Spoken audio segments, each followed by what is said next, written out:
Planet Bhojpuri channel के दर्शकन के हमार गोविंद गोपाल का प्रणाम बा, नमस्कार बा। देश में अभी नोटबंदी का जो प्रायोजन चलत बा, अपने प्रधानमंत्री जी मोदी जी जो चलीले बाड़े सर्जिकल स्ट्राइक नोटबंदी के, आई जाएगो गीत तो हम रचले बानी, रउआ लोग को सुना दें। नोट बंद भइले 500,000 के, अहे दिन बहार के ना।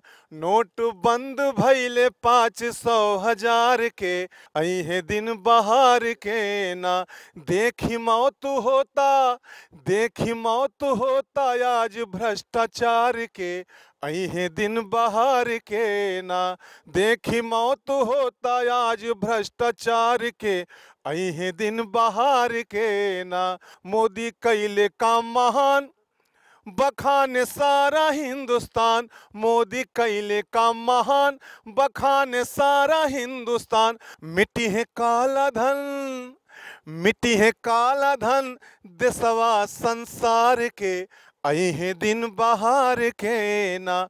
मिट्टी है काला धन देशवा संसार के, अहे दिन बहार के ना। जरूर से दिन बहार के आएंगे, अच्छे दिन आएंगे, थोड़ा सा धैर्य रखें।